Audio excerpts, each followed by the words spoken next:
વડોદરામાં international marathon યોજાઈ હતી। હવે તેના જે આયોજકો છે તે હવે વિવાદમાં સપડાયા છે। દોડવીરોને આગળ ધરીને વાહવાહી લૂંટી પરંતુ દરકાર ન લીધી। વિદેશી દોડવીરોને કડવો અનુભવ થયો છે।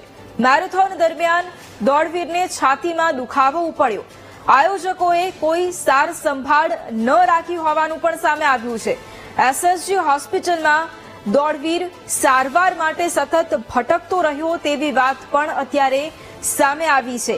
આ પહેલા પણ પોસ્ટરને લઈને પણ આ જ ઇન્ટરનેશનલ મેરેથોન છે કે જે વિવાદમાં આવી ચૂકી છે। હવે જે આયોજકો છે કે જે ફરી એક વખત વિવાદમાં સપડાયા છે। સંવાદદાતા માનુ ફોન લાઈન પર છે। માનુ, વડોદરામાં જે પ્રમાણે ઇન્ટરનેશનલ મેરેથોનનું આયોજન કરવામાં આવ્યું હતું, ફરી એક વખત આયોજકો વિવાદમાં આવ્યા છે। શું વધુ માહિતી?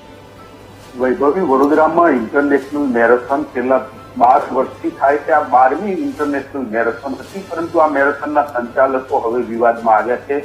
જે દોડવીરોને આગળ ધરી અને વાહવાઈ લૂંટાઈ હતી કે વિદેશી મેરેથોન દોડમાં ભાગ લેવા માટે દોડવીરો આવી રહ્યા છે। આયોજકોના વિદેશી દોડવીરો છે એમનો કડવો અનુભવ થયો। મેરેથોન દરમિયાન વિદેશી દોડવીરને છાતીમાં દુખાવો ઉપડ્યો, કાંઈ એને કોઈ ધ્યાનમાં ન લીધું। આજે વિદેશી દોડવીર છે એસએસજી હોસ્પિટલમાં સારવાર માટે આમ તેમ ફરતો રહ્યો, પરંતુ એને યોગ્ય સારવાર પણ ન મળી। સયાજી હોસ્પિટલમાં વિદેશી દોડવીર સારવાર માટે આમ તેમ ભટકતો હતો। જે રીતે મેરેથોન વાળે જવાબદારી લેવી જોઈએ અને આ વિદેશી નાગરિક છે એની સારવાર થવી જોઈએ ન થઈ, અને એના કારણે એને કડવો અનુભવ થયો। આ જે દોડવીર છે રીતસરની લાચારી અનુભવતો એવા એસએસજી હોસ્પિટલના દ્રશ્યો છે બહાર આવી રહ્યા છે। બિલકુલ, આભાર માનું તમામ જાણકારી માટે।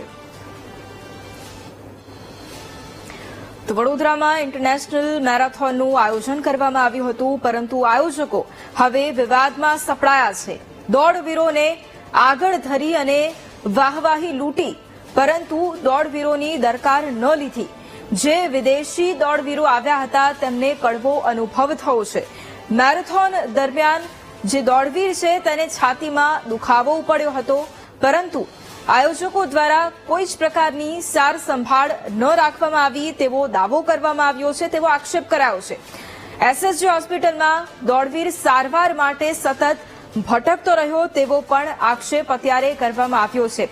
આ ઇન્ટરનેશનલ મેરેથોન કે જેનું આયોજન થાય તે પહેલાથી જ ચર્ચામાં રહી હતી, કારણ કે તેના કારણે વીએમસીને પણ ખૂબ મોટું નુકસાન થયાની આશંકાઓ પણ સેવાઈ રહી હતી। કારણ કે જે પ્રમાણે આ મેરેથોનના જે બેનરો છે તે પણ લાગ્યા હતા, અને ખાસ જ્યારે આ મોટા મેરેથોનનું આયોજન કરવામાં આવ્યું હોય ત્યારે સ્વાભાવિક રીતે એએમસી દ્વારા શા માટે આ જે બેનરો છે તે લગાવવા માટે પરમિશન આપવામાં આવી? કોમર્શિયલ જે બેનરો છે તેને લગાવવા માટે શા માટે પરમિશન આપવામાં આવી તે સવાલ પણ પહેલા ઉભો થયો હતો, અને હવે ઇન્ટરનેશનલ મેરેથોનના આયોજકો ફરી એક વખત વિવાદમાં સપડાયા છે।